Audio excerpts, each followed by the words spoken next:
by Sheehan's Rustproofing. The Chiefs have just come out on the ice for a warm-up period. They're about to try for their 5th consecutive win. They're getting a good round of applause from their own booster club, who have traveled all the way from Charlestown to be here in Peterborough tonight.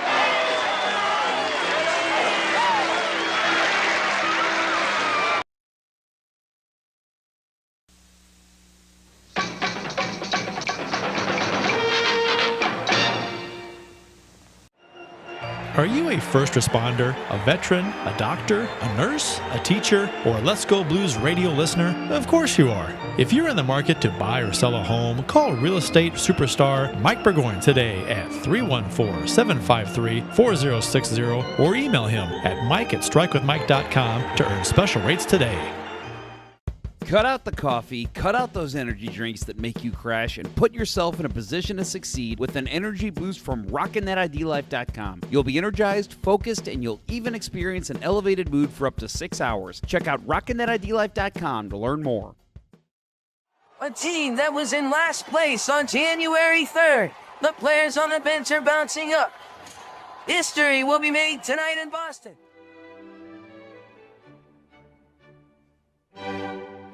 You're watching Let's Go Blues Radio, the original St. Louis Blues hockey podcast with your hosts Kurt Price, Bill Day, and what appears to be a Peter Dinklage cosplay. So just sit back, grab a beer, and enjoy the best blues hockey talk on YouTube.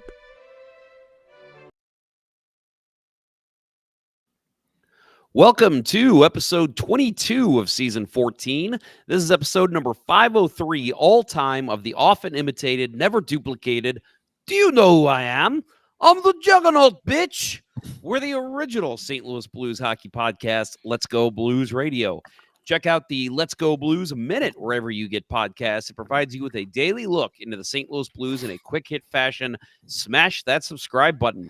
It's Wednesday, February 26th, and we're streaming live to the masses. Make sure to follow us on socials at LGB Radio and like, follow, and subscribe to us on YouTube and Facebook. I'm your host, Jeff Ponder, and I'm joined by Bill Day and Kirk Price. The agenda for tonight's show includes the Blues coming out of the Four Nations face-off hot, Zach Bolduc having himself a big night, Jordan Binnington killing it as of late, and more on this birthday-rific episode of Let's Go Blues Radio. Now, Blues fans are probably saying to themselves, I'm talking about Zach Bolduc, who had himself quite the game last night with 2 goals on his, I think it was the day after his birthday. But yesterday was actually our very own Bill Day's birthday. So a belated happy birthday to our friend Bill Day. Happy B-Day, B-Day.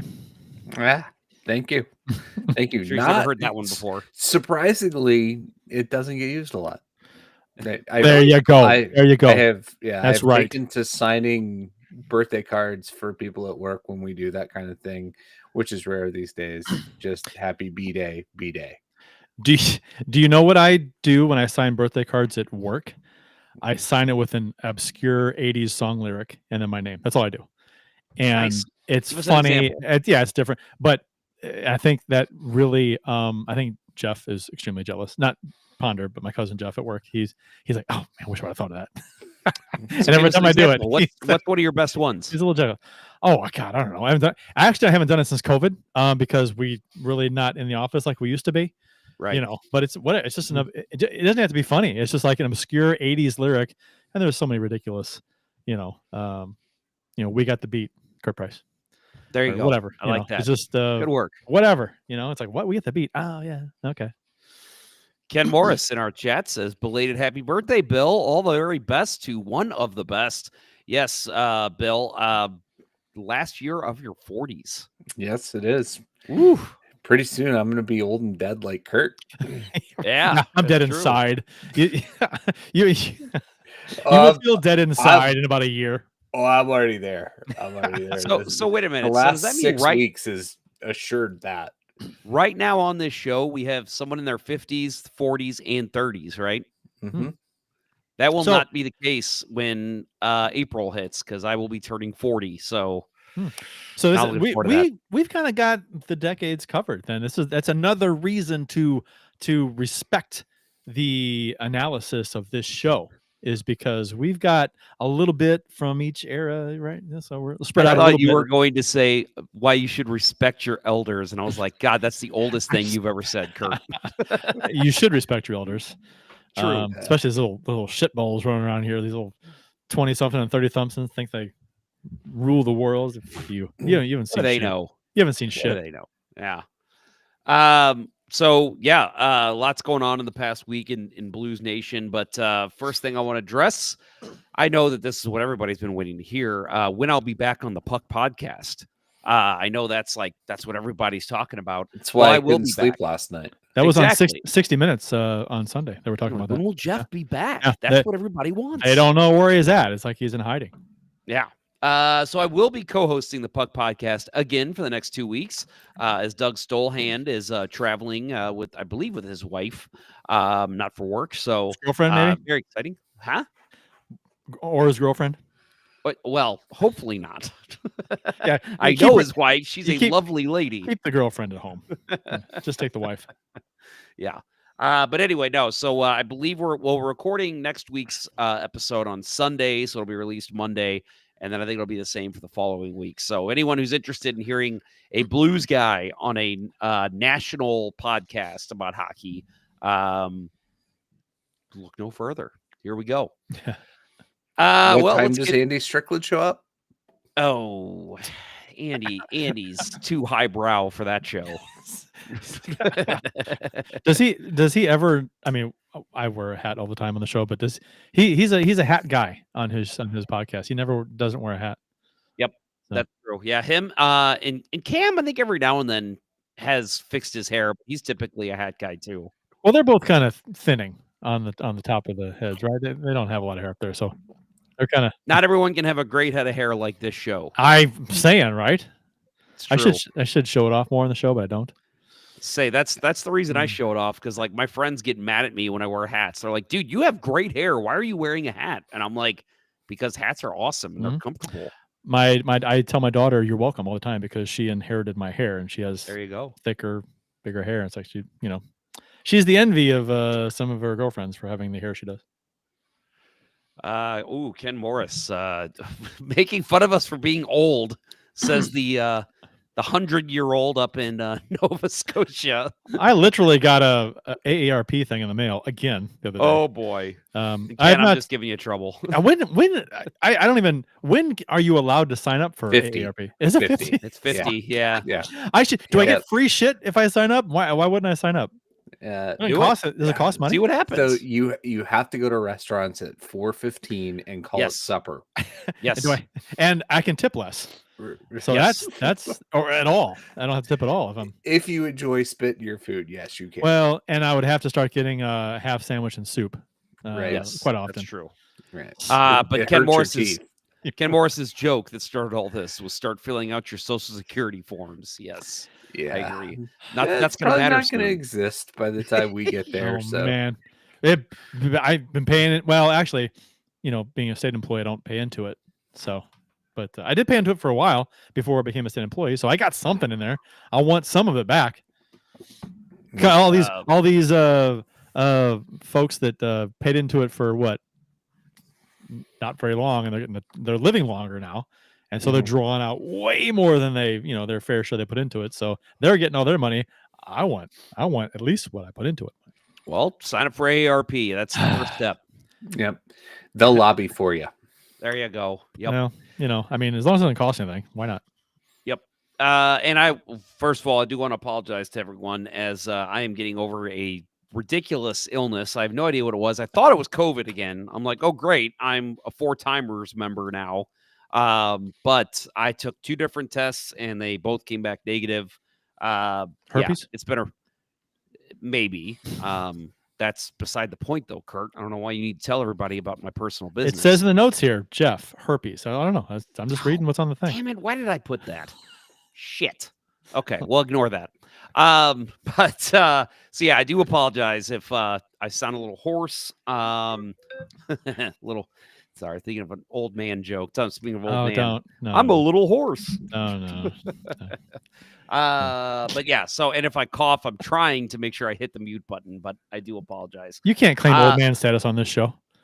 No, you're right. I can't. I'm the young one. You're I'm the young whippersnapper. You're the here. whippersnapper. Yeah, you're the little shithead on the Yeah, show. I am. You're right. 100%. Let's get into official beers of episode number 503. You can follow each of us on the Untapped app. I am at jponder94. Kurt is cprice12, and Bill is Billy Blue Note 33. I will lead us off. So again, as I'm getting over an illness, I am not drinking beer tonight. I'm drinking some hydrate, from our friends at Rockin' That ID Life. So wonderful stuff. It's the lemon lime. And for those of you, I know that they don't like to associate themselves with Gatorade, but this lemon lime, if you like lemon lime Gatorade, you will love the lemon lime hydrate. It's basically the exact same thing with less sugar. It's fantastic. RockinThatIDLife.com.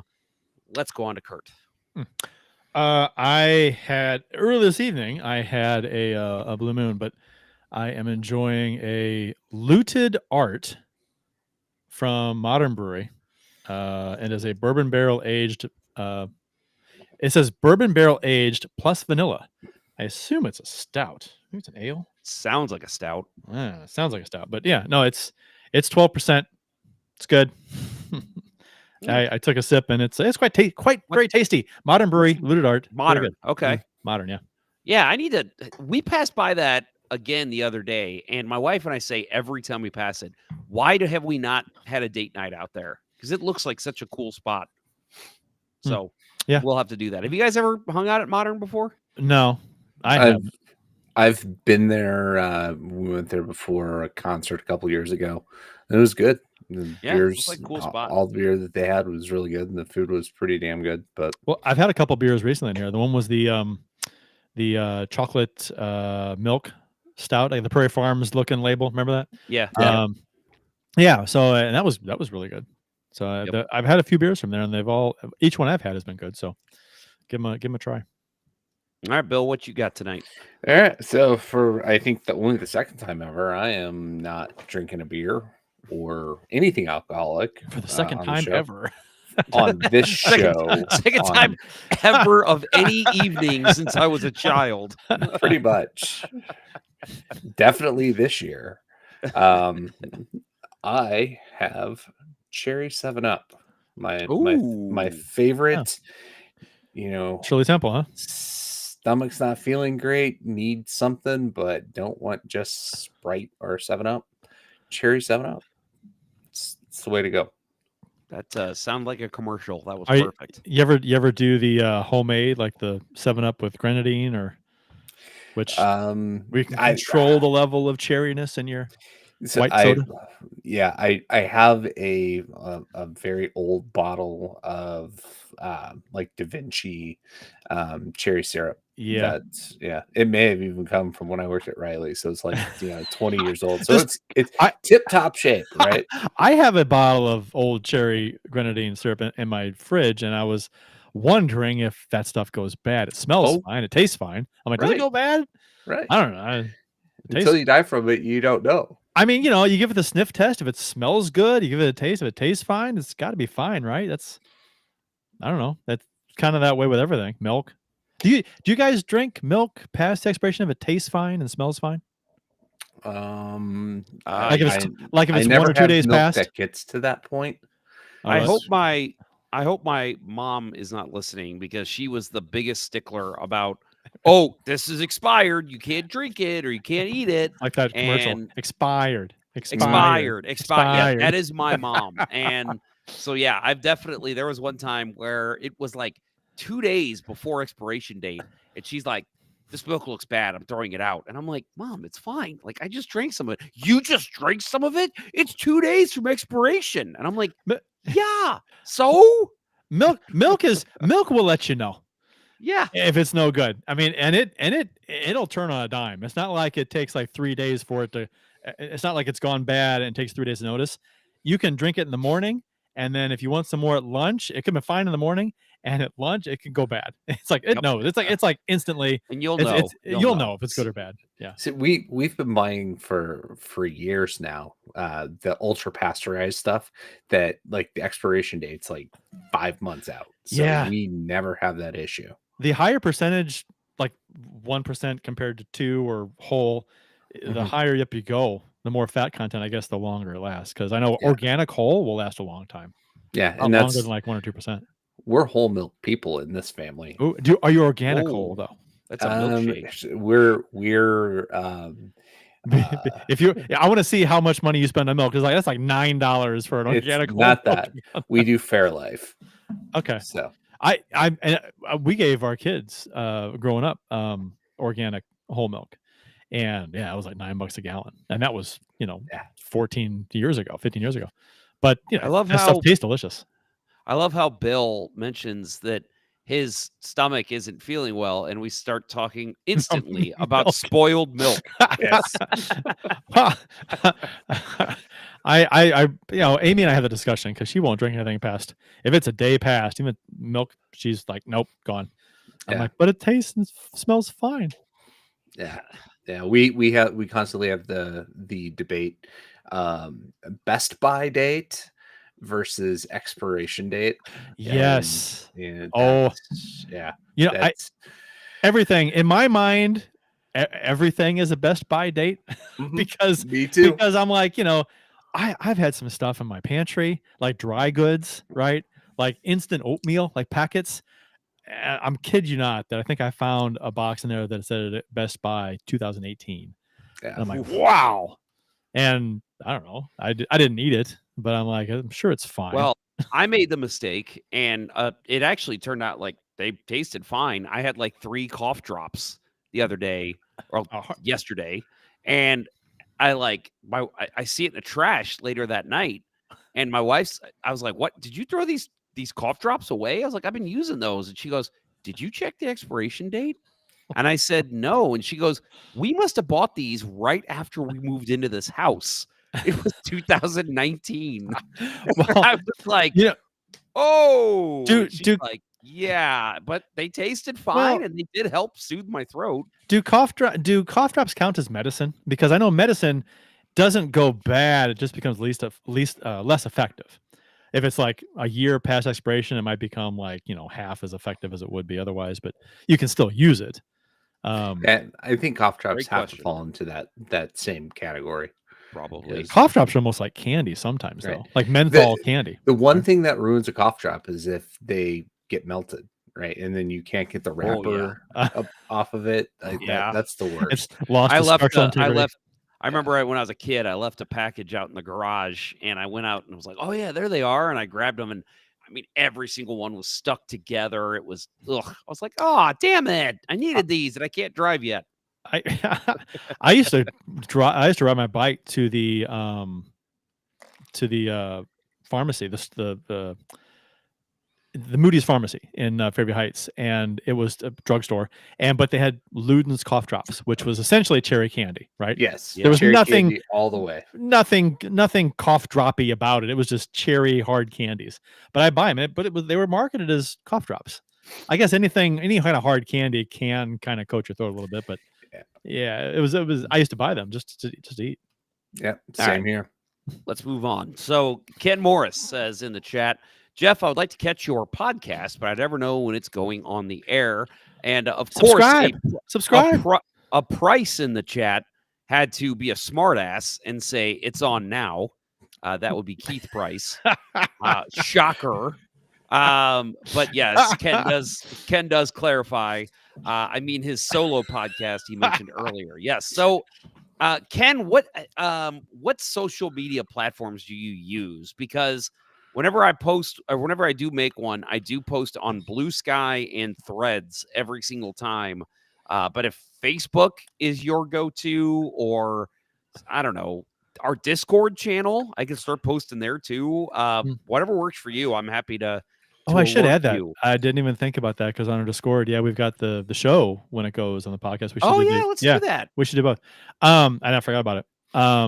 But just, I mean, certain podcast apps, right, will notify you when a new one is acquired. So yeah. So I don't know what podcasting app you use, if you use one at all, but if you have Apple, obviously Apple Podcasts is great. If you don't want to use an Apple product, I use Podbean. I think they're great. Pocket Cast, I think is a good one. Pocket like- Cast, Yeah. What else do I have? iHeartRadio. We're on there, so you can download that app. Yeah. Let me see. What else do I know we're We're on on? a bunch of. Go to the website. That shows where we're on. Spotify's where I get it. Spotify is a good one. Yeah, obviously, yeah. Spotify, Amazon Music is another one. Yep. So Yep. plenty of places. Any podcast, you can literally go on Google right now and just type in podcasting app. And okay, Ken says Facebook is his primary. So tell you what, every time I post one, I will put a Facebook post up as well. So that way you'll see it. I am catering this show to you, Ken. You are my most important audience. Oh, I don't know where this came from, but yeah, I do enjoy my Flintstone vitamins. As a kid, I did. I think he's referring to the time that I broke into the container and ate a bunch of them. Oh, jeez. Yeah, that's crazy. Yeah. Well, you're hungry. What else were you going to do? I mean, yeah. What else are you gonna do, Earl? And you had to eat all the Flintstone vitamins. You were hungry. There was nothing else in the fridge. I used to eat raw hot dogs. I go in the fridge, just get a raw hot dog and just eat it cold. No, I do. I do love the meme that I've seen that says, like, it's a picture of the Flintstone vitamins, and it said the reason that our generation is tougher than anyone else's. Right. Yep. Right. Everybody took a daily Flintstone vitamin, and that's why I'm going to live to be 100. Yep, that's right. Well, let's get into some hockey talk here, boys. So this was a week ago, but I think it's worth noting, especially since we had a pregame show on this game. Bennington and Parayko, as well as Team Canada, that's the side note, Team Canada, won a thrilling Four Nations face-off finale, 3-2 in overtime. Connor McDavid scored the game-winning goal, and he got the MVP, which my only real note to start us off here is I thought it was funny that McDavid was even like, I played terrible. Why did this not go to Bennington? He wasn't good. That is the NHL pandering to Connor McDavid. That's what that was. Even he didn't like it. I mean, he did. They even said it on the air. The broadcast team said he didn't have a particularly good game until he scored. Right. Yep. Until Matthews, who didn't do jack shit the entire series or the entire tournament, and then blows by McDavid and goes to cover a guy that's already kind of being covered and just leaves McDavid open in the worst part of the ice, and boom, done, game over. Yep. So even Connor Hellebuck, as good as he was, that he's not stopping McDavid in the slot. If I were putting together a team USA for the Olympics, I'm not putting Matthews on that team. He didn't do jack shit on this team, and he essentially missed an assignment that cost him the game.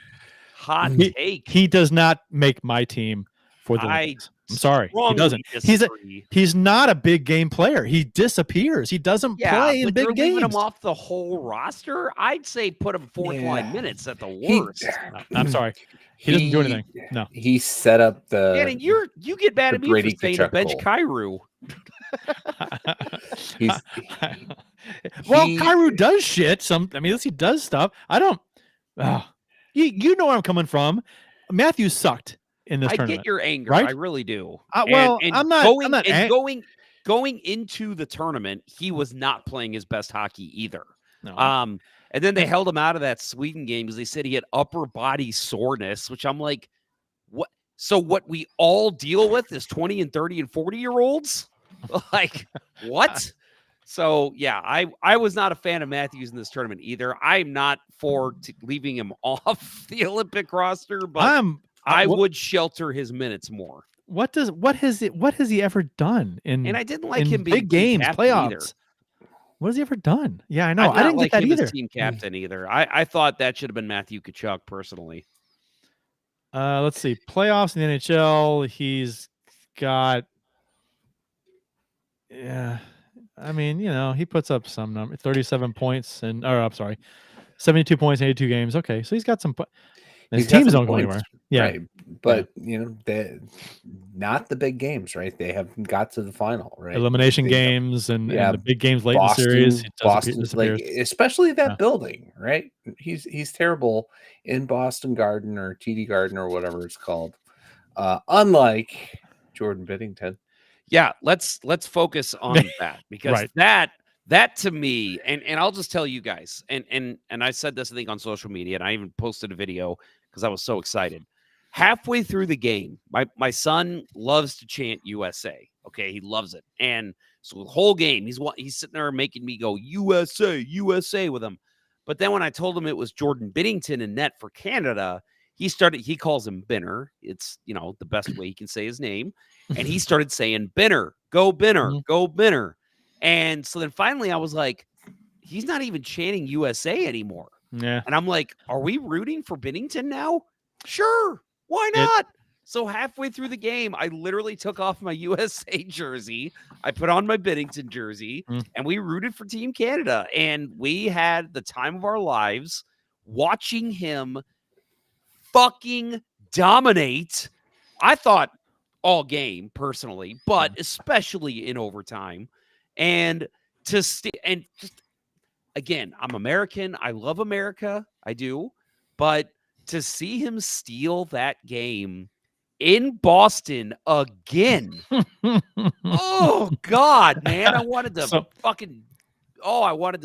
I can't even say what I wanted to do. I wanted to shoot a load.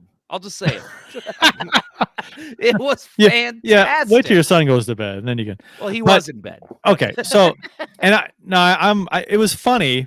The kids are funny because my daughter, we were watching the game together, and it was so funny to watch her. She was so conflicted because she really wanted Binnington and Parayko to play well, and she wanted to root for them, but she also wanted to root for USA. And it was like she was kind of halfway rooting for both teams, and when USA would score, she'd be like, oh no, yeah, I don't know.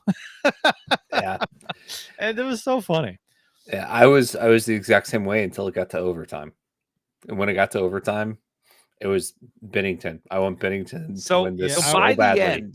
By the end, we were all rooting for Binnington. Well, I'll be on an island. Don't get me wrong. I love Binnington, love Parayko. I wanted them to do well, but I wanted USA to win. I didn't want the goal to be Binnington's fault. I wanted it to be a nice goal, right? But I was rooting for USA all the way, and I was just. But at the end of the game, I sent you guys a message. I was like, and I was not overly disappointed, right? Because Binnington gets the win, and Binnington gave pretty much all of Canada hockey fans great big shit burger to eat, because everybody was ripping on the decision to make him the starter, even him on the team.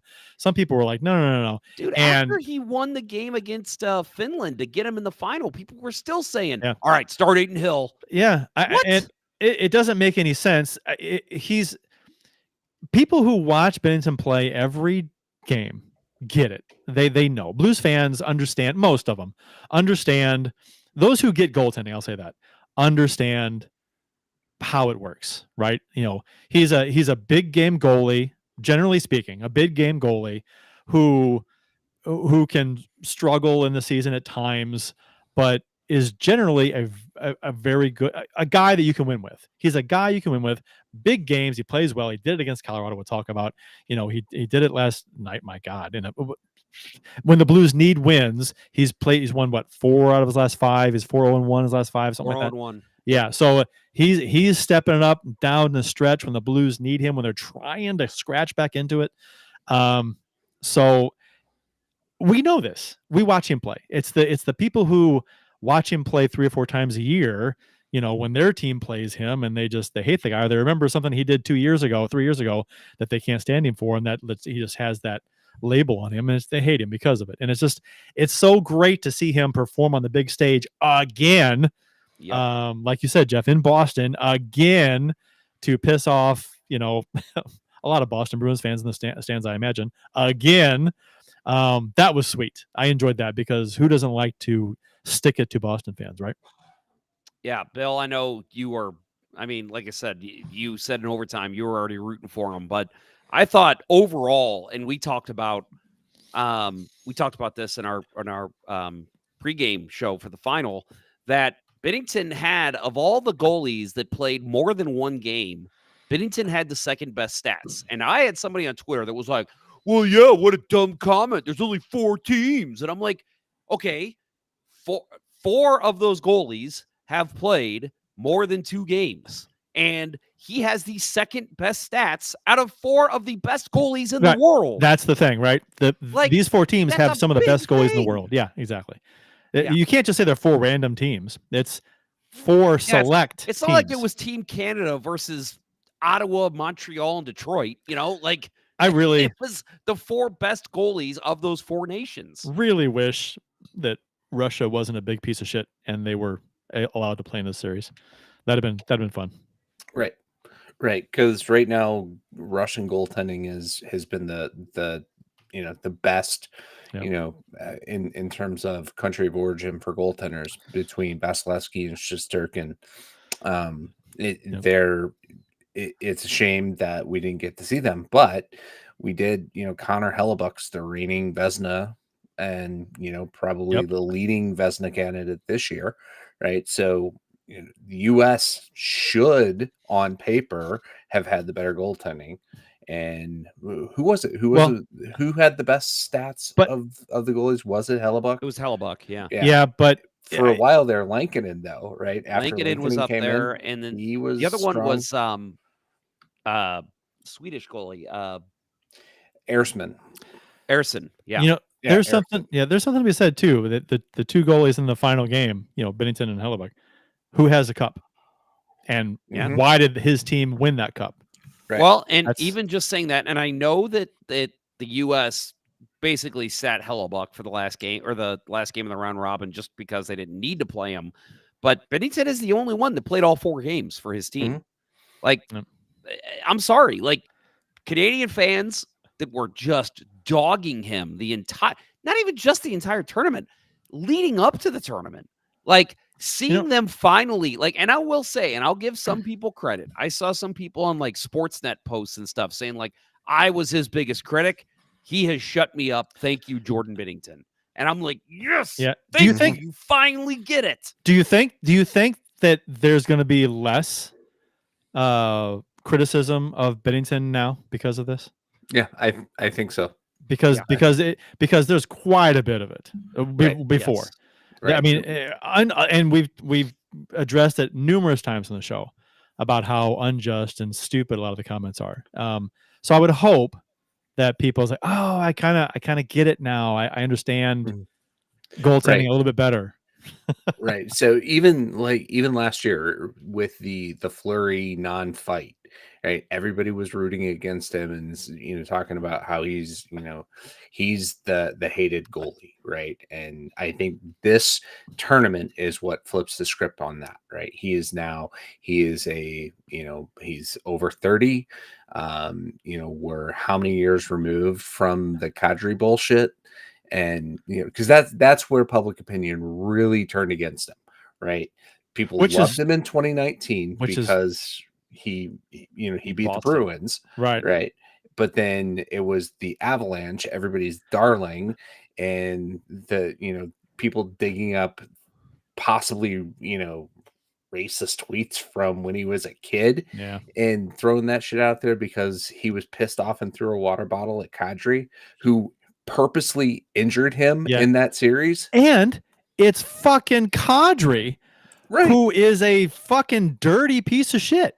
Right. So I mean, it's so batshit backwards that if there's a conflict between Binnington and Kadri, Binnington should have had the nation in his corner against Kadri, because anybody who's objectively watching this game knows Kadri went in there on purpose. Well, and there was that one idiot, the Avalanche reporter, who is of, I think, Indian descent, and he's made a comment about how he was racist for throwing a water bottle at him. And I'm like, you are reaching, buddy. Yeah. He was throwing. No, yes, I find it funny that he did it. Should he have done it? No. But there was no racism involved in that at all. I would say he should have done it. It's an empty. If it was a full water bottle and he hit him with it, that's different. That's heavy. It's that's kind of addictive. That's a dick thing to do. Empty water bottle weighs like 1/8 of an ounce, right? It's just, you could throw it as hard as you could against somebody from 2 feet away. It's gonna nothing. It's like a fly. The best you could do is the cap might hit him in the eye. That's it. But and it was just kind of stupid that I think fans kind of shot themselves in the foot over and over again with this because there was an easy decision here. You back Bennington in this rivalry between him and Kadri. It's a no-brainer. Kadri's a piece of shit. Now, Bennington has done some what's the word? Controversial things on the ice as far as stick swinging and things like that. And you can break that down however you like, how as far as how serious that was or not. But Kadri, if you look at his history, he's a total fucking douchebag, right? Compared to Bennington. So how do you? It's just the fans fell on their face. We are getting way off track here.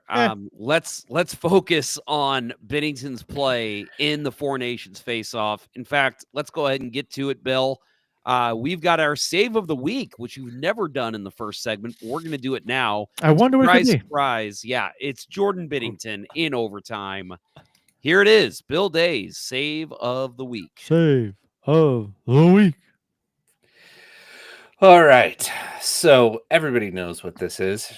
Jordan Binnington makes the save on Austin Matthews. Austin Matthews makes a really damn good pass here on the rebound, throws it over to Brady Tkachuk.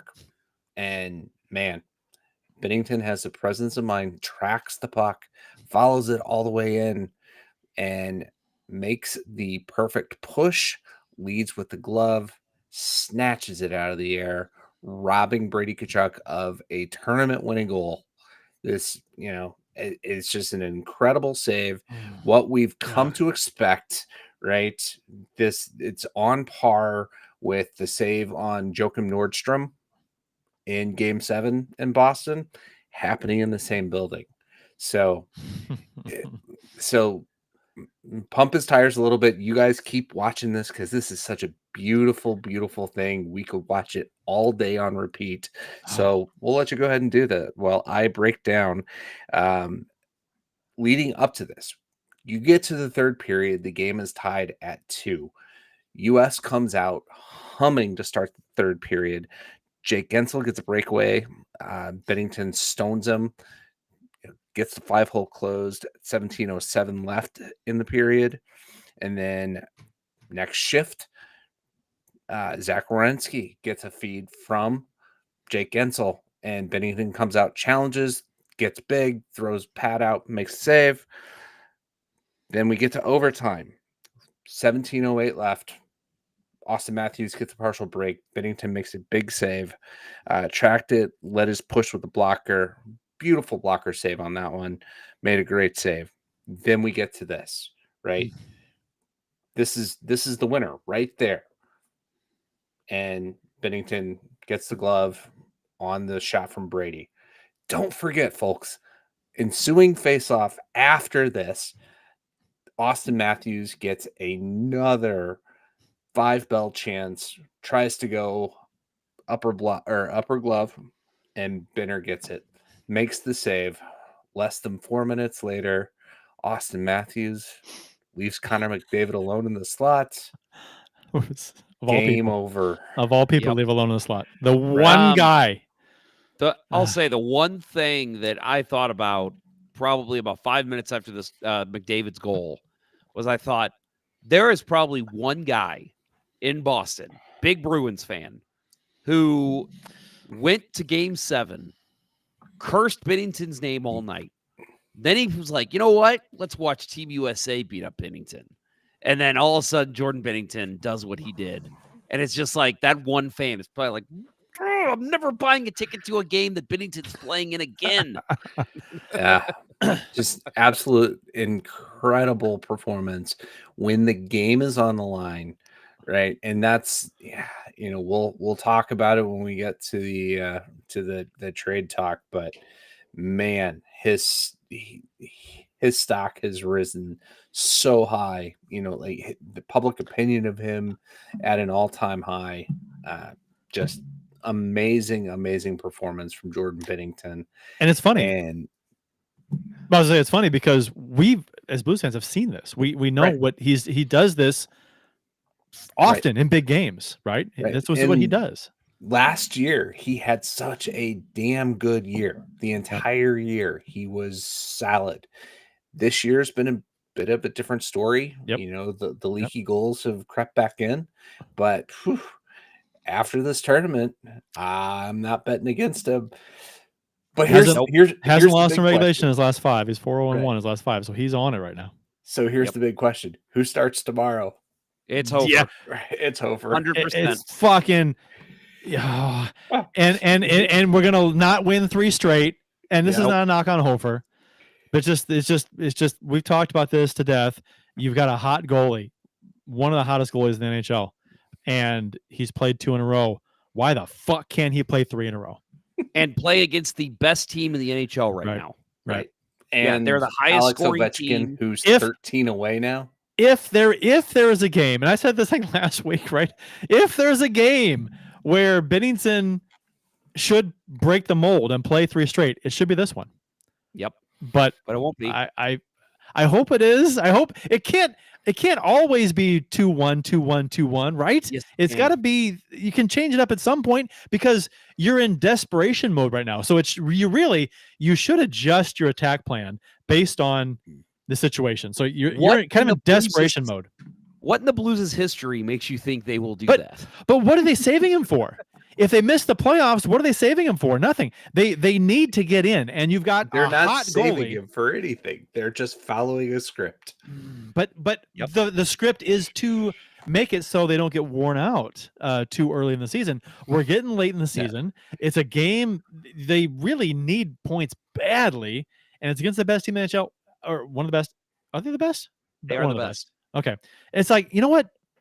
Winnipeg might be better. I'm sorry. Right. Either way, one of the best. They're a hot team. They're playing well. Play your best goalie. It's 3 in a row. It's not a big deal. Coming out of the 4 Nations, I thought it was 100% the right move to play Joel Hofer. Yeah. Especially since we're playing, Connor Hellebuck's team, and Hellebuck's not starting, right? We get Eric Comrie. And that game's not on Hofer for losing it. And You're putting the cart before the horse, Bill. I know. The game here in a minute. I know. Well, we're not going to talk a lot about it much because, man, we're way overdue for a break. Yes, let's we are. Let's take a break. So let's talk about it. We will talk about Binnington more, I'm sure. But yes, 4 Nations, huge success for Blues fans. That's the way I looked at it. Yes, it sucks. USA did not win it, but for Blues fans, you got to be happy with the way your goaltender and defenseman played. Sure. That's the way I see it. Agree. All right, let's move on. We will take a quick break. You will hear from our wonderful sponsors. When we get back, we will talk Blues hockey and probably, likely, definitely more Jordan Binnington. You are listening to Jeff, Kurt, and Bill on Let's Go Blues Radio. We'll return after these messages. As a hockey player, Mike Burgoyne knows a thing or two about making the perfect play. And when it comes to real estate, he's always ready to score the winning goal for his clients. If you're a first responder, a veteran, a doctor, a nurse, a teacher, or a Let's Go Blues Radio listener looking to score the home of your dreams, you'll receive special rates with Mike. Go ahead, shoot some questions his way, and he'll have the answer quicker than Curtis Joseph on a breakaway. Curtis Joseph got the pedal down! Any barriers? Mike will mow them down like Chris Pronger in front of the net. He'll score you your dream home or sell your existing home faster than a Brett Hall one-timer. Flip past the Hall, he shoots, he scores! See Burgoyne's real estate prowess in action today by emailing him at mike@strikewithmike.com or by calling 314-753-4060. That email again is mike@strikewithmike.com, and that phone number is 314-753-4060. Getting Mike Burgoyne on your team will be the boost your power play needs.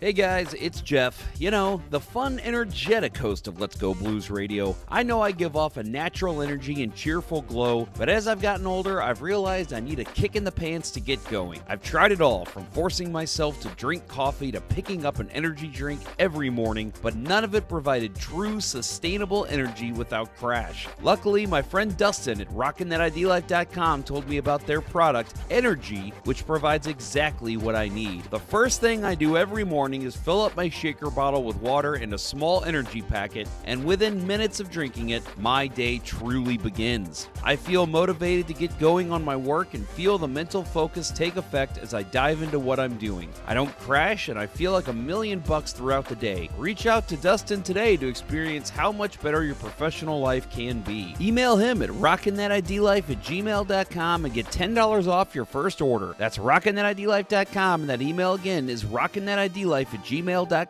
Don't let a lack of energy keep you from being who you want to be.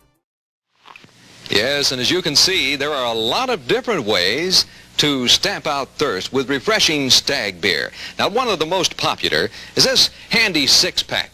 People like the six-pack because it saves space in the refrigerator, lets them keep more good, cold Stag beer on hand. And you know, when you've got Stag on hand, you've got a mess. And now, back to Let's Go Blues Radio, the longest running St. Louis Blues podcast with Price, Ponder, and Day.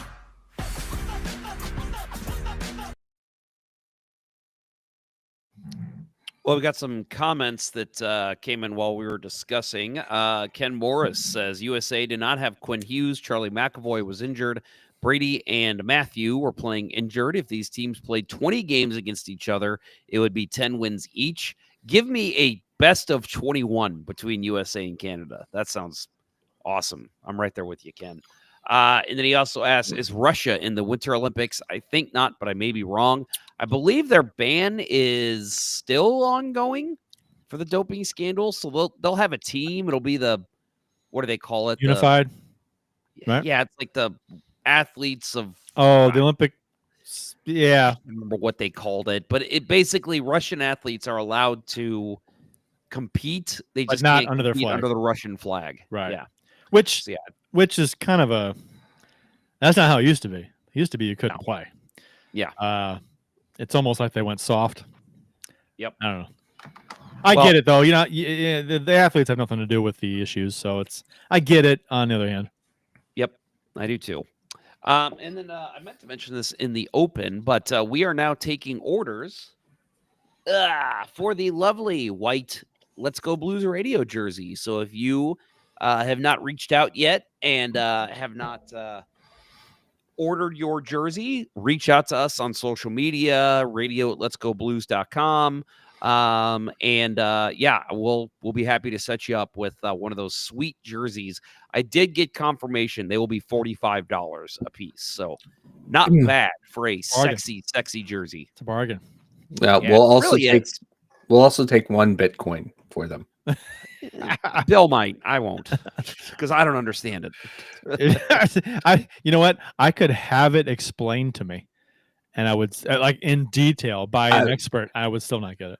No, I've had it explained to me by someone who has been into crypto from the beginning, and it never sticks. Yep. Well, so let's get into talking about some actual Blues team stuff. Out of the Four Nations face-off break, the Blues lost in a shootout to the Jets 4-3. Bill brought it up before break that Spoiler alert.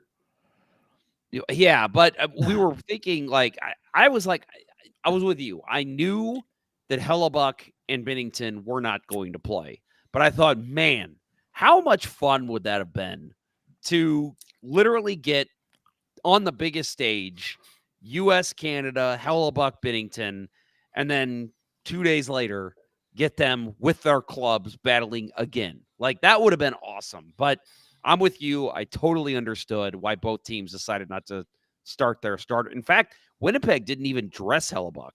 He didn't even travel to St. Louis. So that was interesting. Team Canada started Binnington 4 in a row. That's true. So the Blues can't do it 3 in a row, but Canada did 4 in a row. Look what Binnington did in they won that a fucking world title. Yeah, right. So how much played the goalie more than 2 games in a row? It's the same general manager too. That's the great part. What the? Come on, come on, Doug. Let's go. It's crunch time. Play your hot goalie more than 2 in a row. Let's go. Come on. Yep. Only one goal in the shootout, and it was Kyle Connor. The misses were from Robert Thomas, Pavel Buchnevich, Braden Shen, and Mark Scheifele. This was the Jets' 9th straight victory. They won tonight, and they are now at 11 straight victories. So Winnipeg is absolutely rolling. This game sucks. But I thought, yeah, I mean, the outcome. I thought it was a well-played game. I agree. I was kind of expecting a stinker out of the Four Nations. I thought teams might look a little flat. You know what's funny about this, though, is that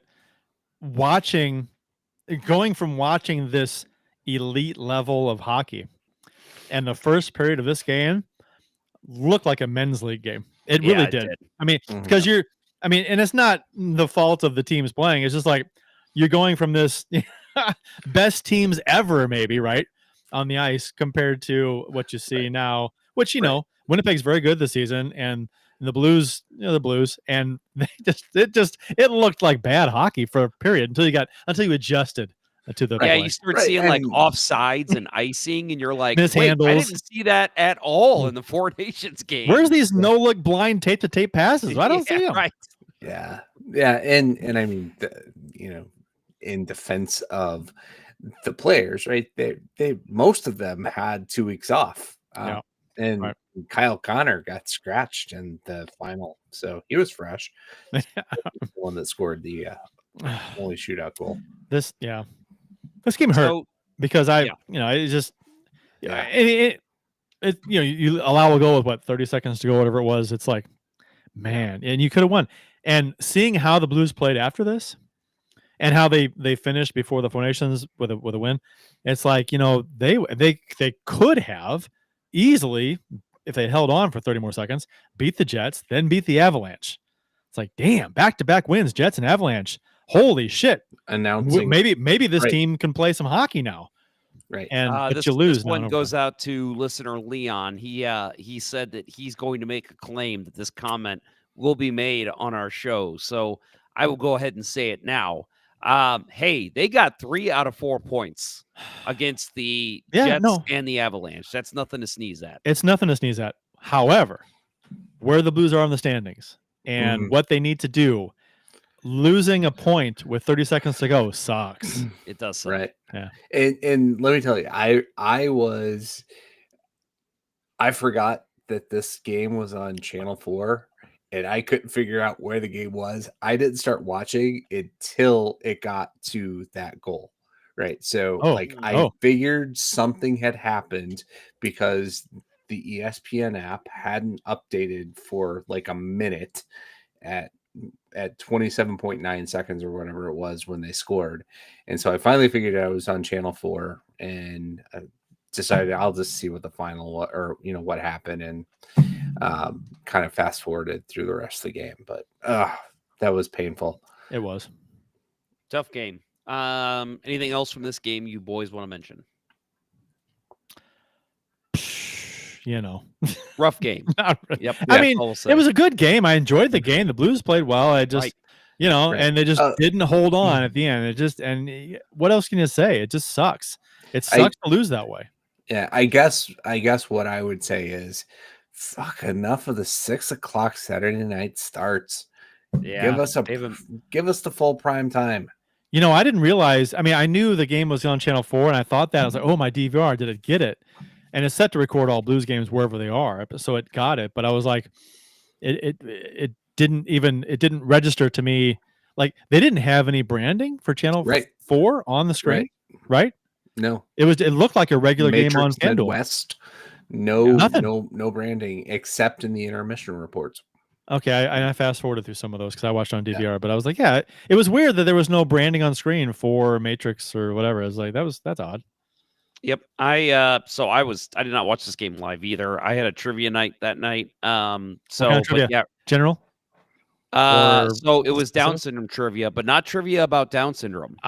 It was trivia supporting Down syndrome. I love telling that joke. I tell that joke every year. We're gonna have. I mean, I get that it wouldn't be done, but if you have a certain sense of humor, it would have been funny to have a Down syndrome category. Yes, I agree. I don't know what questions you would have, but that idea seems funny to me. Yes, I it don't would know. have been. I don't And know. yes, I am your audience. I would have Okay, enjoyed alright. that.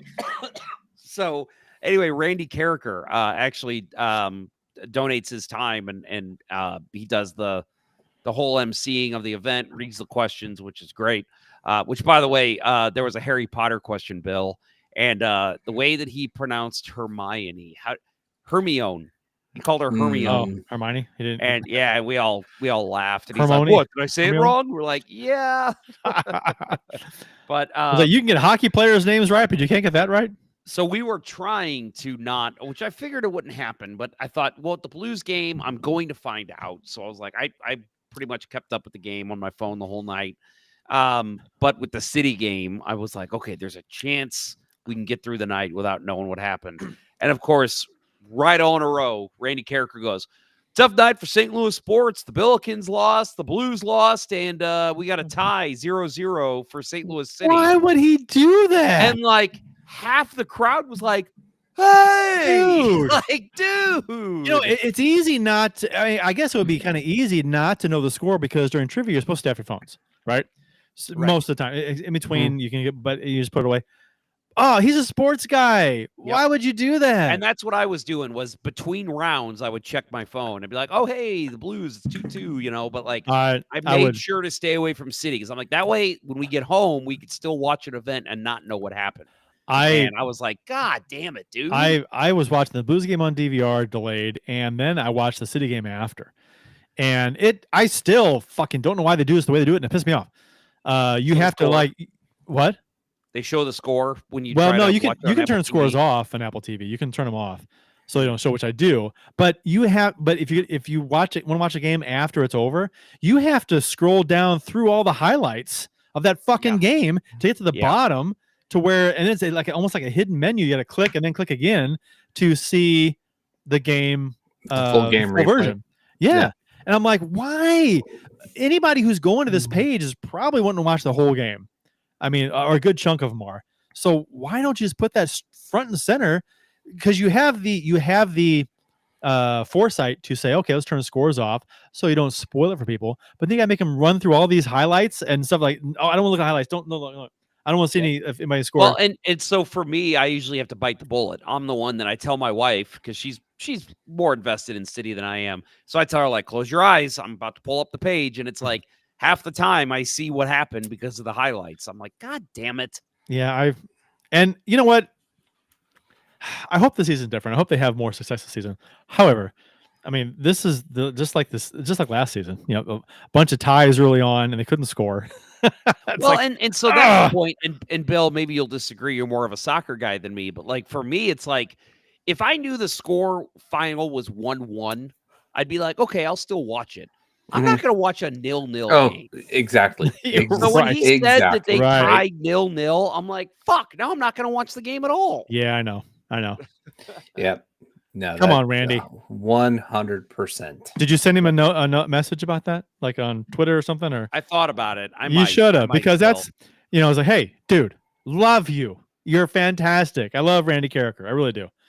But oh man, come on. And it's just, yeah.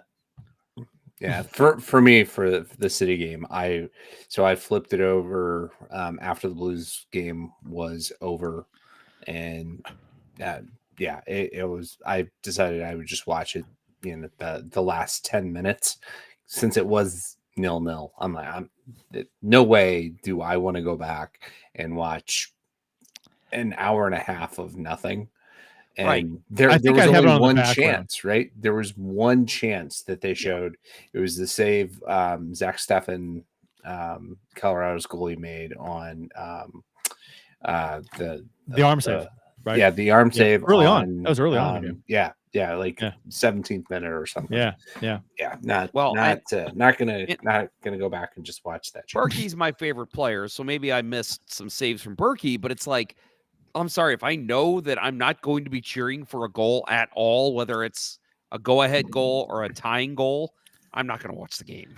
That's I love soccer, but there's some things. I mean, I hate the clock thing. They should do it the way that college does it. The clock's over, it's over. just like any sport does it. I like that aspect of it. I wish I would change that. I mean, and ties. I don't like.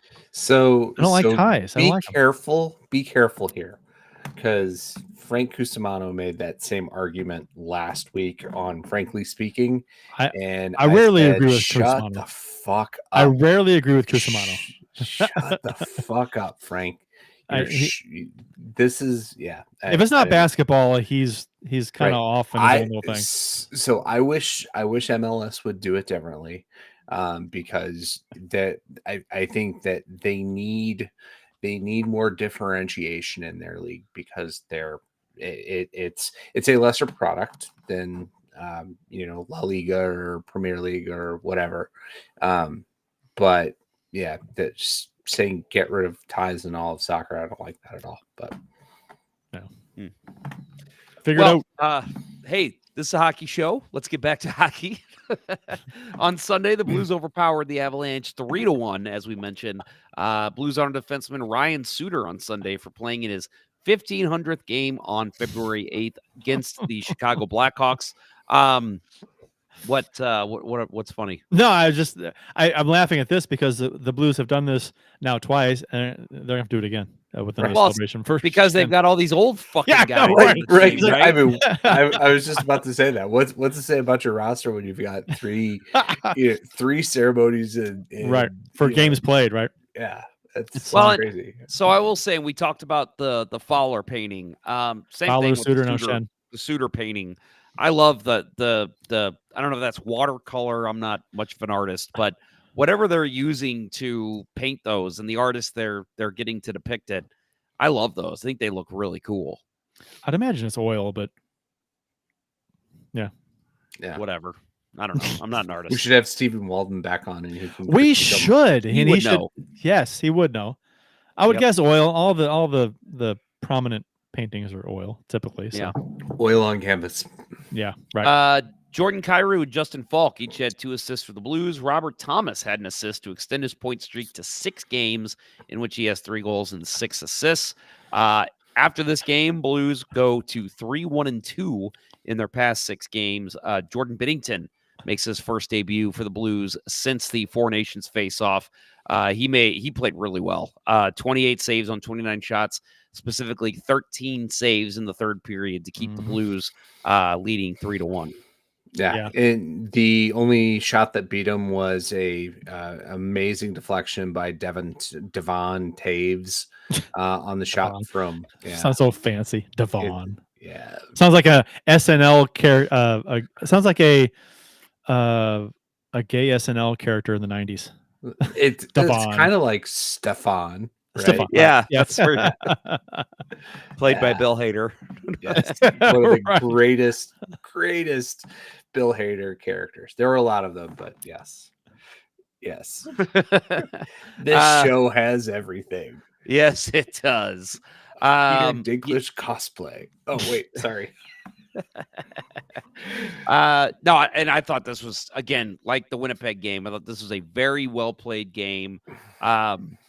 I thought any kinks you talked about, Kurt, in the first period of the Winnipeg game, it looked like men's league compared, and maybe it's just because it's been you're watching a high now. You're in game 2 after, but I do feel like this game looked a little cleaner than we saw at the start of that Winnipeg game. Yeah, and it wasn't so much, my comment wasn't so much a knock on the players in that particular game. It was just like you go from watching one level of hockey to another and you notice a stark difference, right? It's just like, oh, you're used to this. It's like when it's 0 degrees for a week and all of a sudden it's like 40 and it's like, oh, this seems warm, when 40 is not warm, but it seems warm compared to. So it's like what you're used to recently, and it's like, oh, this is different. So, but yeah, this game, oh my God.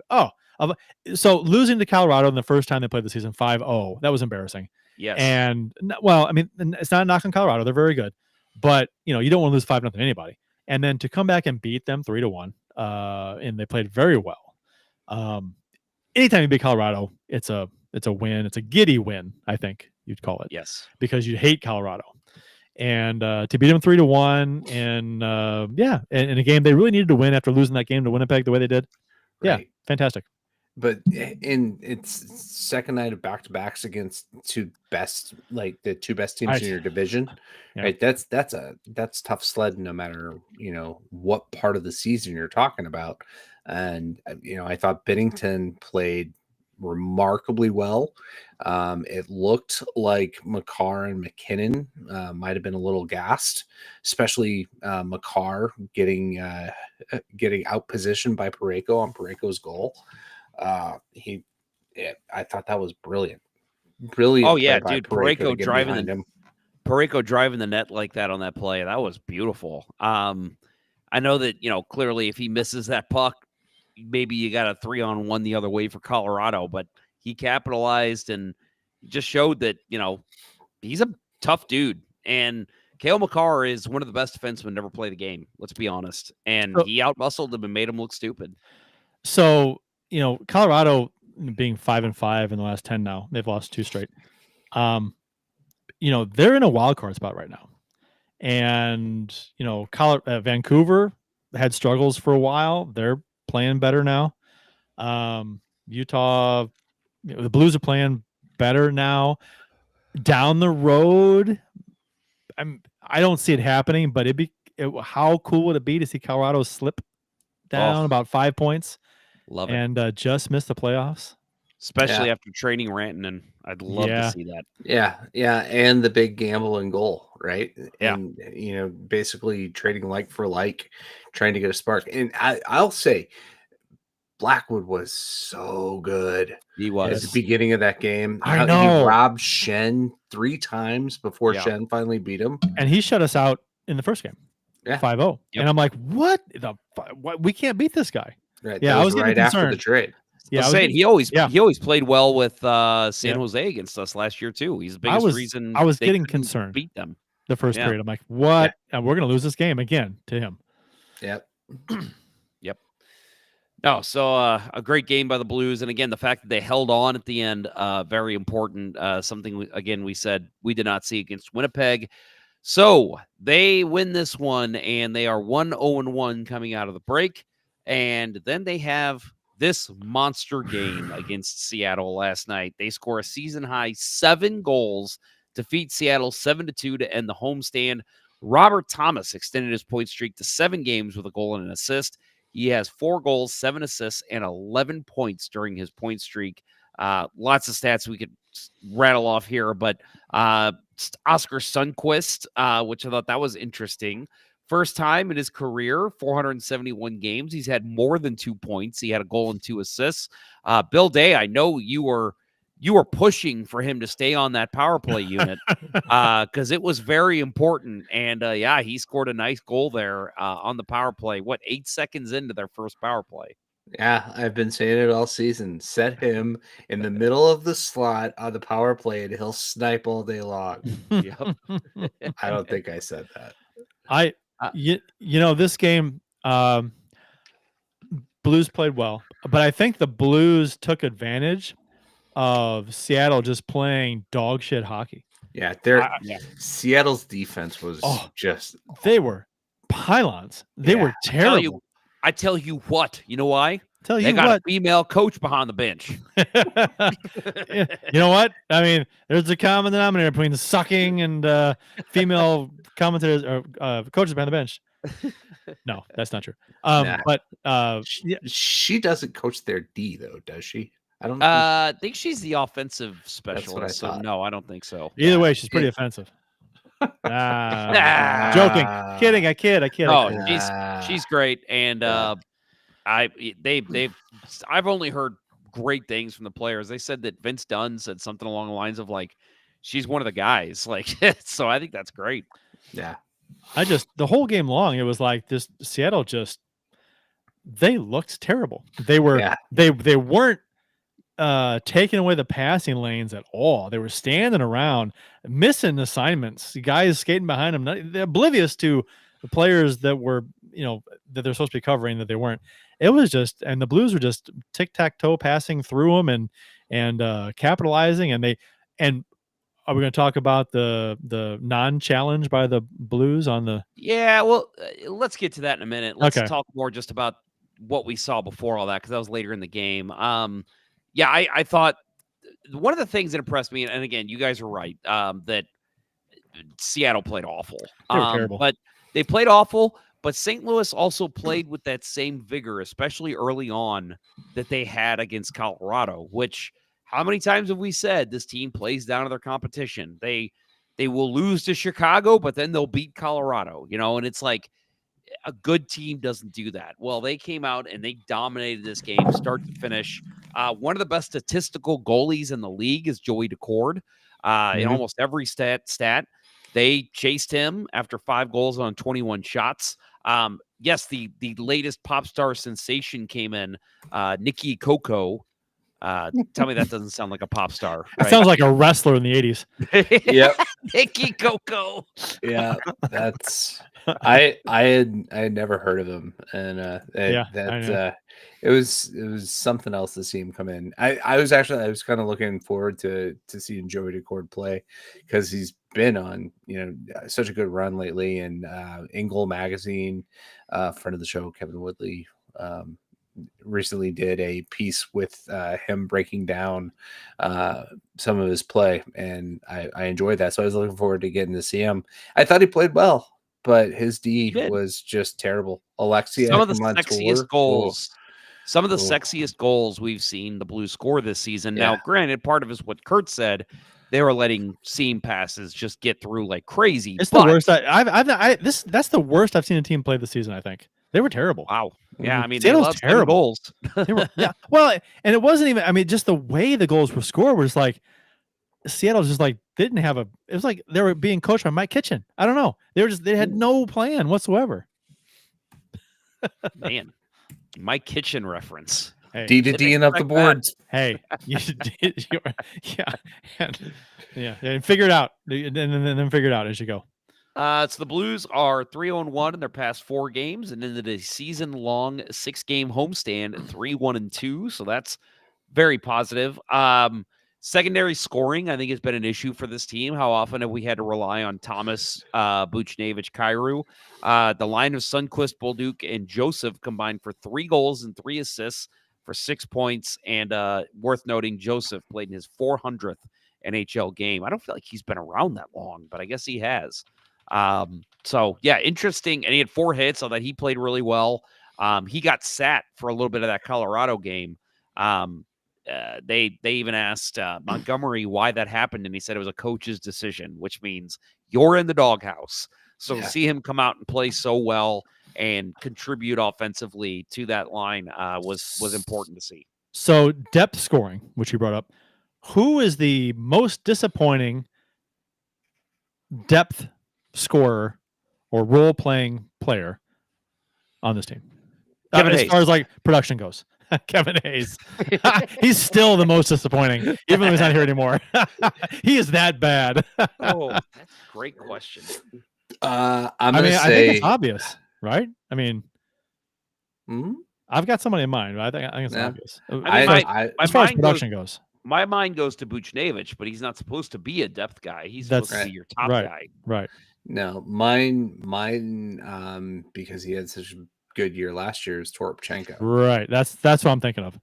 I don't even know what the numbers are here. Is like he's gone 46 games with no goals. Yeah. 7 assists, 47 games, no goals. And he has, was it 1 this season? He has 1 goal this season.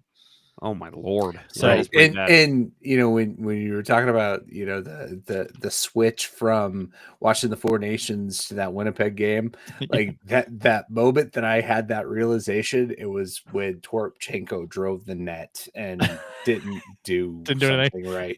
Right.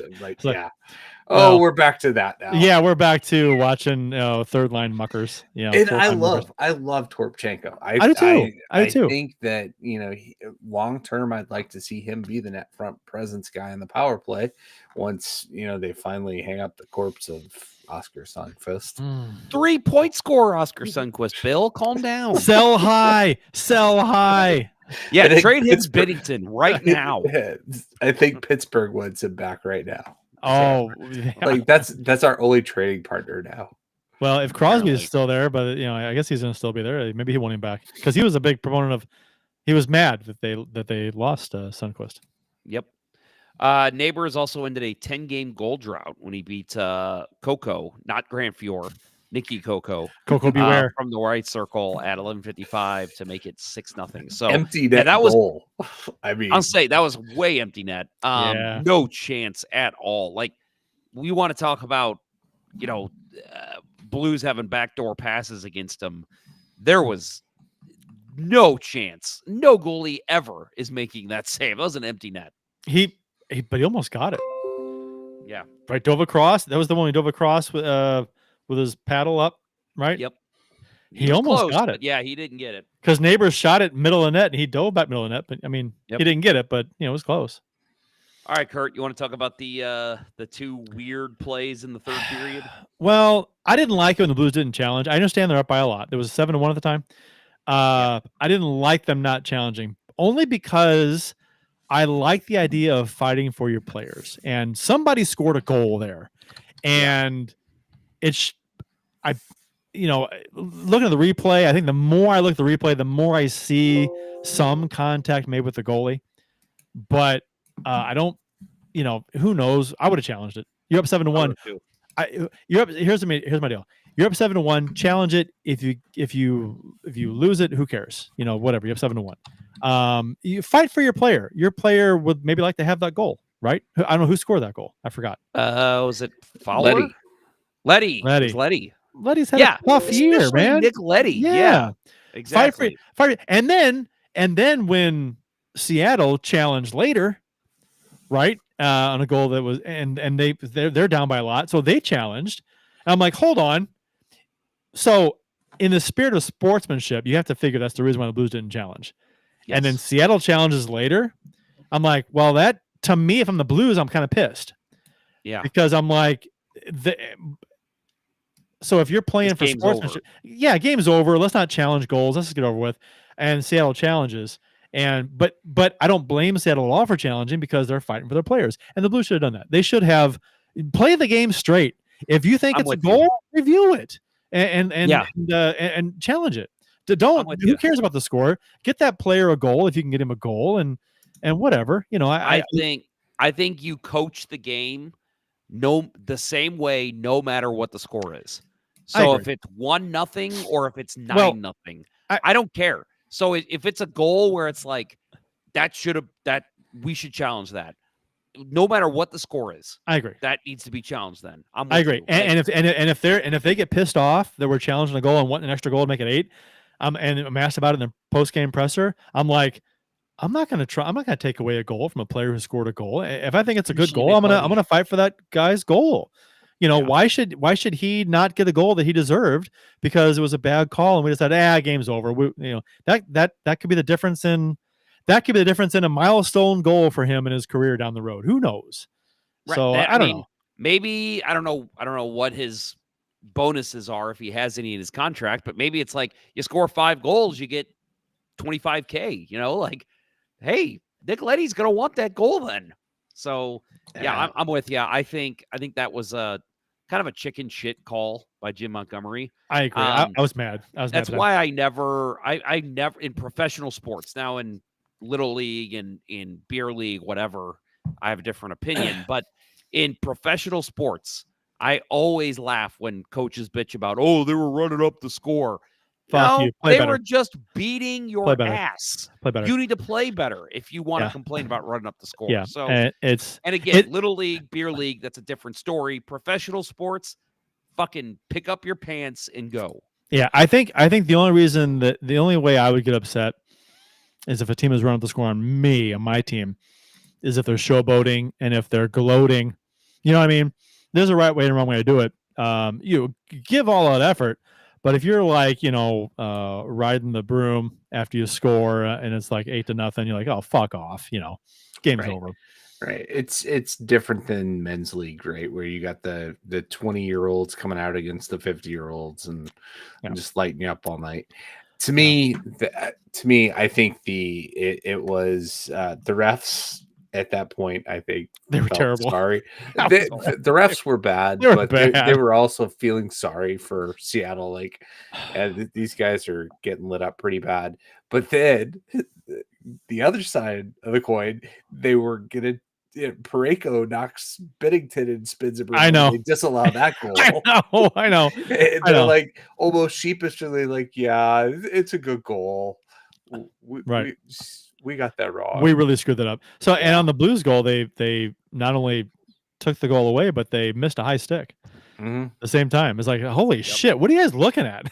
Yeah, it's so bad. Well, I do think it was funny because at first when Bennington, because you see Bennington like come out like telling him like challenge it. Yeah, he didn't know. And it was at first I'm like, Benner, come on, man. And then I looked and he's looking the other way. He didn't know it was Parayko. And so I don't blame him at all. But like the fact that the referees skated over and they're like, oh yeah, we got goaltender interference on the play. What? Yeah, I know. He got knocked in the handle of the stick long after the Seattle players came by. It was Capo Caco. So now they've got Caco and Coco. Do they go get Hakkinen? Oh, they got to. Oh, they should release a rap album together. You're gonna wreak havoc for the broadcasters. Caco to Coco, and they're putting Hakkinen in. Put them on this, somehow, some way, put them on the same line, right? Yep. Dress the goalie as that's just for a preseason game, right? Sure, right. If the Lightning can play a woman in goal in the preseason against the Blues, you can do anything. Yep. That's not very sexist. I didn't mean it that way. It did. Yeah, I didn't mean it that way. That's twice. I'm sorry. Twice I'm sexist? No, just once. No, I was the sexist the first time. Oh, that's right. That's right. Yeah. The show has been sexist. Yes. Bill, now it's your turn. Find something sexist. All right, I'll think about that one. All right. I think people knew what I meant. I'm not a sexist guy, even though it's funny because it's sexist. That's what. Yeah. That's different. That's not being sexist. Okay. It's the Daniel Tosh. It's not racist. It's funny because it's racist. You're making fun of racism. It's funny. Okay. Anyway. All right. This has been fun. Oh my. Yeah, we're getting some bots on Twitch. I guess I should Twitch figure out how to fix that. I'm honestly scared of Twitch. I've never been on it really. I think it seems like I almost want to say Twitch, and this may sound like an old person talking, but I'm like, Twitch is probably run by China, and there's all kinds of I think it's pronounced Gina. People trying to China, yeah. What's wrong with China? It rhymes with vagina. I hope your brother's still watching. I'm glad you got that reference. That was him from a long time ago. That's fine. All right. We got trade deadline stuff to talk about, guys. So it's March 7th at 2 p.m. So that is, I should have put the day of the week. Is that a Tuesday? It is a Friday. Friday. So yeah. So we'll have one more show day for me. 5 days before I leave for Hawaii. That's why they scheduled it. They're like, man, we got to make sure Kurt's still in town. Yeah. For this. Got to get it done before Hawaii so we can talk about anything for a couple days and then we'll go. Yeah. Yep. So we'll see how that goes. If I have the day off, maybe I'll do something fun. That's Tuesday. You said yes, it is Tuesday, right? It's a Friday. It's a Friday. Oh, it's okay. I mean, I'll be working from home, so if I'm not busy that day, maybe I can pay attention more. Yeah, maybe we can do something fun. Austin and I did a live show at the trade deadline a couple of years ago. You should do on Discord. We should use Discord or something for some. We really should. Some other outlet. Discord is fantastic. Discord. You say Discord or Discord? We've had this discussion like 5 times. My son. I say Discord, but I think I'm saying it incorrectly. I think I say Discord too, and my son went off on me the other day. He goes, "It's Discord." Yeah, I'm like, you might be right. You might be right, but I can't change now. Yeah, it's that's how I am with Traverse City. Just traverse and traverse. Yep. All right. So trade deadline. Braden Shen is heading to the Toronto Maple Leafs. Apparently. The Leafs, you say? What? Yeah. Well, if it's not the Leafs, it's the Golden Knights, right? Because that's the only 2 teams that can ever require anyone, according to any reports. Tired of all the stuff. The Leafs. Tired of it. So That has been the only time I've seen Shen's name come up, honestly. I've seen it come up from multiple sources that the Maple Leafs are looking for a second-line center. They thought that'd be Max Domi, but that has not worked out. So they would be looking at Shen. It's a weird situation for them because he has a full no-trade clause, first of all. He's got 3 seasons remaining beyond this one at an annual cap hit of $6.5 million. And apparently, which, hey, I'm all for this. Apparently, Doug Armstrong has basically said, if you want Braden Shen, you got to give me a fucking ransom. And I love that. I did too. And the Blues Shen's are having a not great in a year. situation where they have to trade him. Like, he's been fine. He's your captain. I think he's helped groom some of these younger guys. Groom's not a good word to use anymore for that. But he's helped teach these younger guys. In the post-David Frost world, yes, we don't use the word groom in hockey.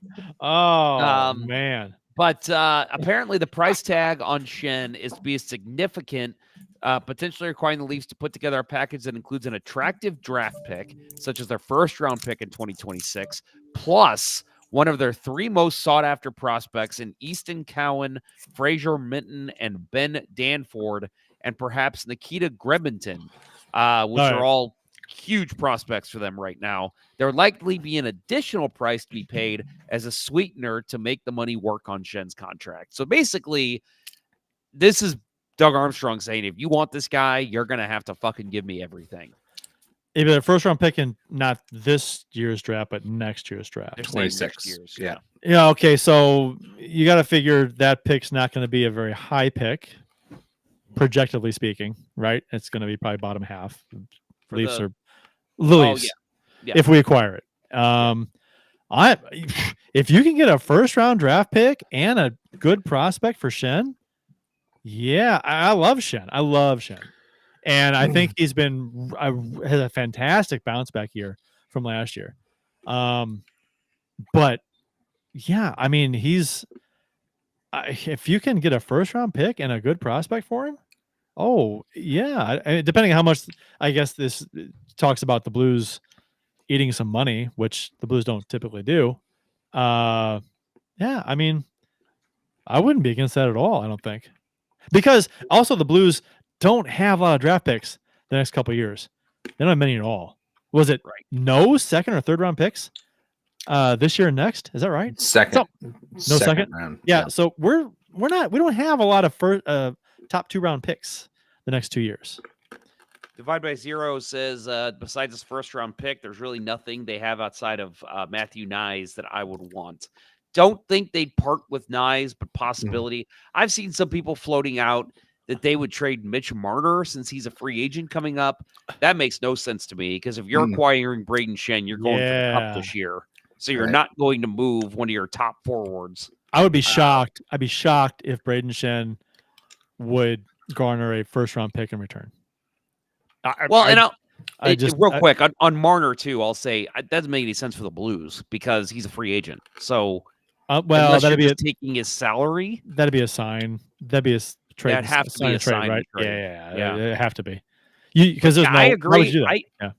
I don't think you can get a first-round pick for Shen either. But if you did if it's last minute and the Leafs are like, we absolutely got to make a move.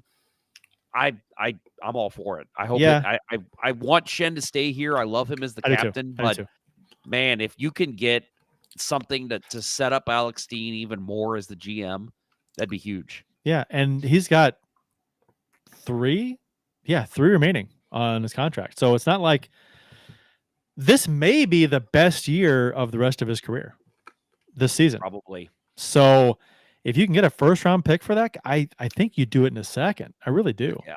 Plus a prospect? Oh, I think it's a no-brainer. I haven't looked at the free agent list outside of Mitch Marner coming up, but maybe if you unload his contract, you have money to go spend in free agency. So maybe you try to fill that role somewhere else. Plus, hopefully you got a guy like Jimmy Snuggerud coming up next year. Dalibor Dvorsky will be ready. Yeah. So you got a lot of young guys that are going to be pushing to make the roster next year.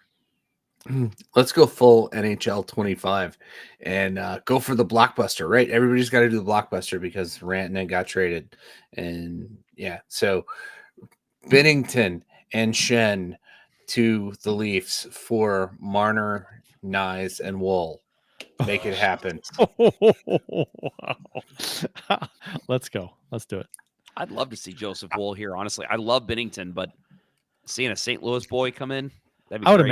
imagine he's gonna try and acquire picks though, right? With our draft pick situation in the next couple of years. Oh yeah. He's gonna try and get picks. Yep. Yeah, for and sure. I don't blame him. Or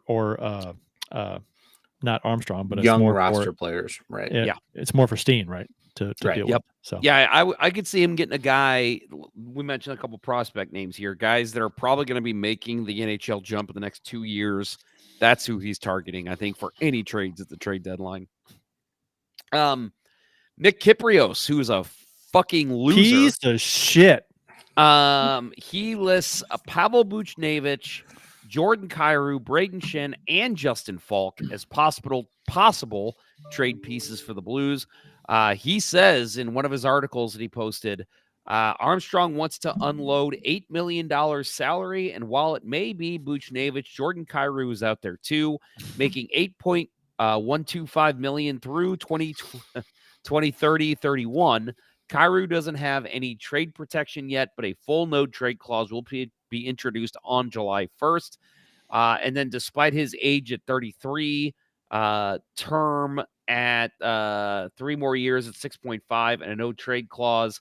And I'm sorry, this is on Falk. If the stars align and Armstrong conveniences him to move on to a contender, the Blues GM would want a king's ransom for him.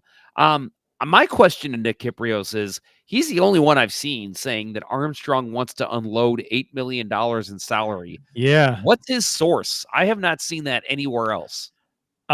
So anybody that says that Armstrong's looking to possibly trade Buchnevich, he hasn't even started his new contract yet. So, which he just signed. So I don't. That's always. I don't know of a time that Armstrong has ever done that. Traded a player before his contract even starts that he signed him to, a long-term contract.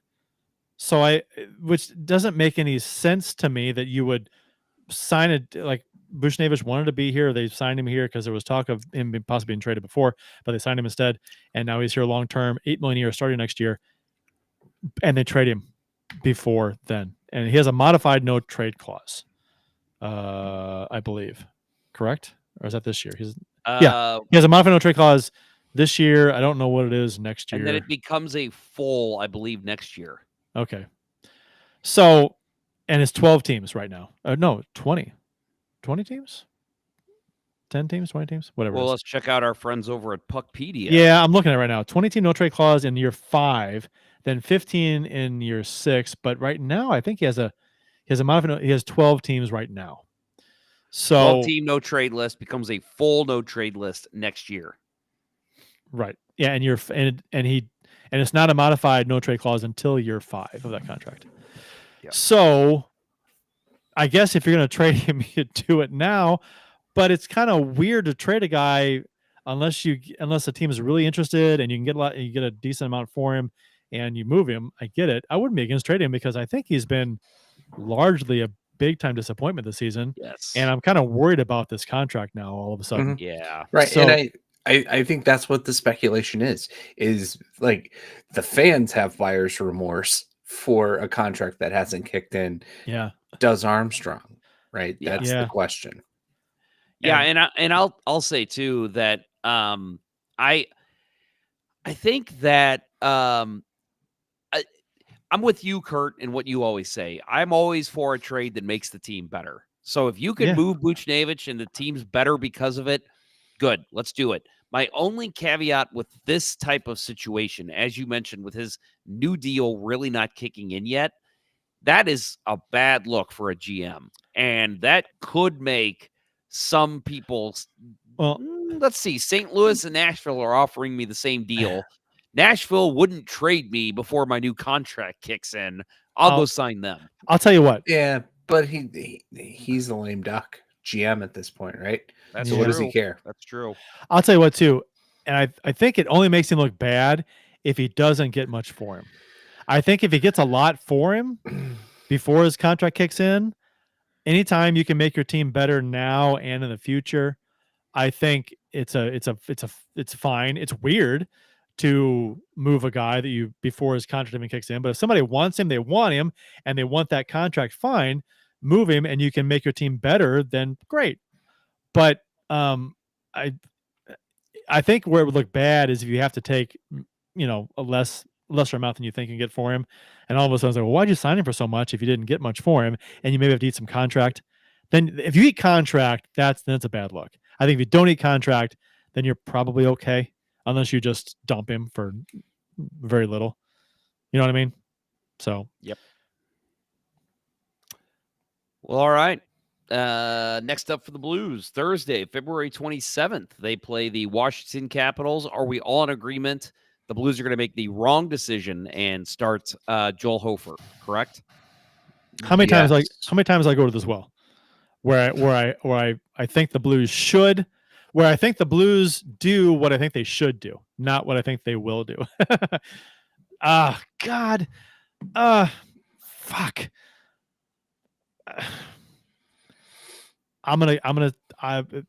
Bennington starts tomorrow.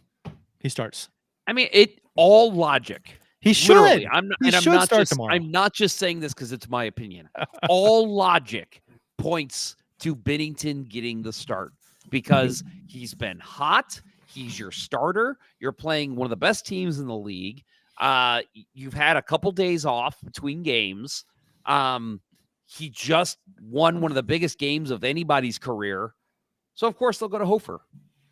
Like all logic points to it should be Bennington, which tells me they're going to go to Hofer. At this point, okay, so here's where I'm at. If they go with Hofer tomorrow, I have to question, and this is not a knock on Hofer. He could play well and they could win. 100%. Yeah, but knowing what we know and how your number one has been playing, if they don't start Bennington tomorrow, then you have to question how serious they are about making the playoffs. So do you have a long enough memory to the 8-goal shellacking that Jordan Bennington suffered at the hands of Washington back in November? Yeah, I do not remember that. I do. Unfortunately, that was a rough one. Yeah. But still, I don't care. Right. I mean, he just won Canada. What's the term, Bill? Past performance doesn't equal. What is that one? Right. Yeah. The investment disclosures. Past performance does not guarantee future results. Exactly. Right. Yeah. Right. But yeah, no, I mean, the one thing that if you're going to play Hofer tomorrow night, it's because Washington is playing so well and you don't want to feed Bennington, like give him the opportunity to get lit up by an obsessed Alex Ovechkin. 13 goals away. 13 goals away. I'd be more concerned about that. I'd be more concerned about that hitting Hofer than hitting Bennington because Hofer is younger. Bennington's been through adversity. He knows how to get past it. Yeah. Here's the deal. So if you go with Bennington, if they break the mold and shock the world and go with Bennington tomorrow against Washington, then they could go with Hofer against the Kings on Saturday. Which would make more sense. And then back to Bennington against Dallas on Sunday. That makes complete sense. That makes perfect sense. And then you get 2 days off, and you can go roll with Bennington again on Wednesday against the Kings. And then if you wanted to go to Hofer and break the 2-1-2-2 bullshit, then you could play Hofer against the Ducks, and then Bennington again the the back-to-back against the Kings on Saturday. That to me makes complete sense. Unless if they go with Hofer tomorrow, it fucks it all up. Right. Yep. So and that was my logic point too that I wanted to make too that I totally forgot when I was saying all the logical reasons. Yeah. This way it sets up. Yeah. It sets up Bennington playing against the Stars on Sunday perfectly. Because back-to-back games, Saturday, Sunday. Yep. It's a no-brainer. Hofer on Saturday, Bennington on Sunday. So 12 hours from now, I will expect the Slack message from Jeff. Hofer first off the ice. Fuck. Yeah, because if they do go the 2-1, 2-1, 2-1, they've been all season long, that would mean back-to-back starts for Bennington Saturday and Sunday. How about the correlation, the fact that they go the 2-1 schedule and they haven't won 3 games in a row? Yeah, we talked about that a bunch, and it's like, yeah, that could be a reason, right? You can't win 3 in a row because you're not playing your fucking hot goalie 3 games in a row. I don't know, maybe. Right. And Well, it's Benner's not even on that. It's just a matter 6-game winning streak. It's just a matter of consistency. Like Hofer and Bennington play pretty similar games, but if you watch them, and I know Bill, you studied goalies, like you can see there are nuances, there are differences, the way that they play the puck, the way that they cover the puck, the way they make saves in general, it's different. And so teams have to adjust to the way their goalie plays.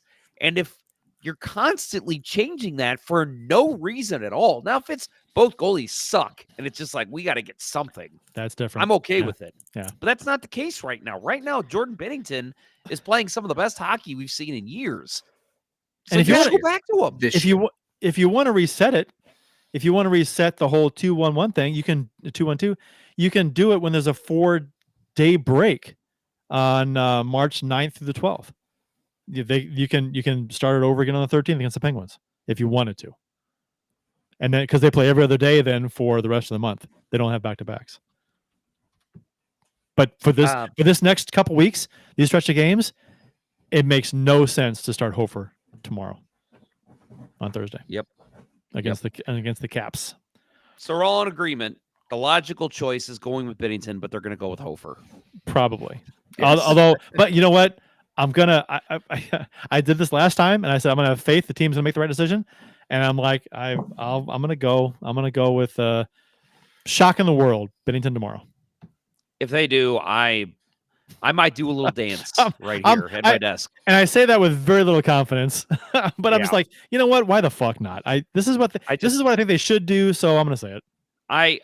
Again, and it's absolutely nothing against Hofer. Hofer is one of my favorite players on the team. I get it. It's just right now your starting goalie is Jordan Bennington, and he needs to get as many games in before he loses that hot streak. And if you pull the rug out from under him right now, you are doing a disservice to your entire franchise. I think so as well.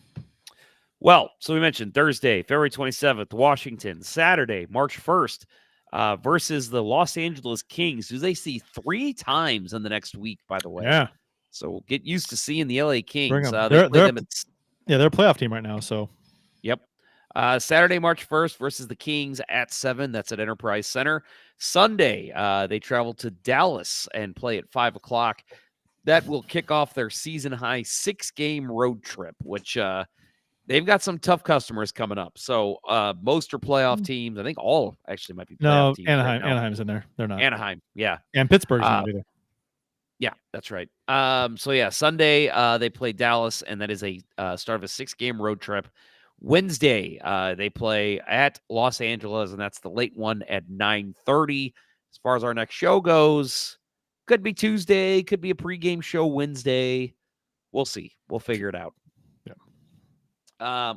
Here we go. Our friend and sometimes co-host Vanessa Graff.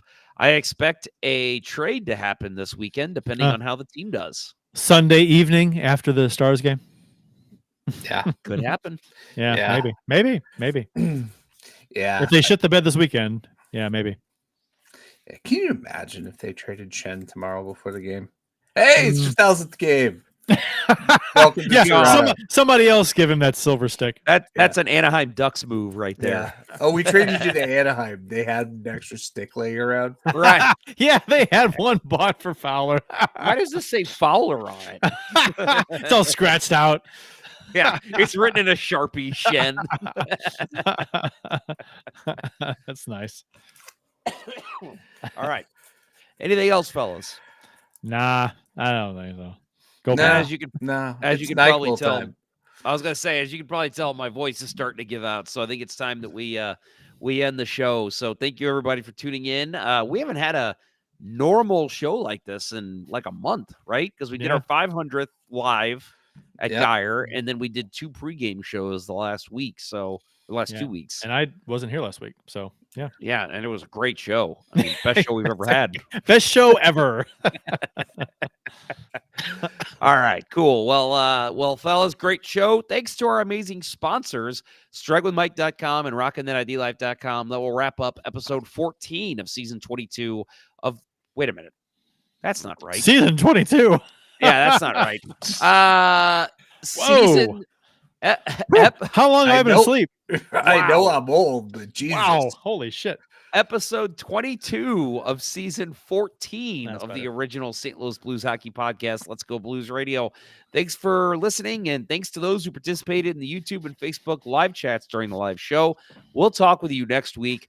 For Bill Day and Kirk Price, I'm Jeff Ponder, and this was Let's Go Blues Radio. Until next time, everyone, start Bennington. Let's go Blues. Let's go Benner. Let's go Blues. For the love of God, start Bennington on Thursday. Kurt just wants to be right. Please. I'm tired of being wrong.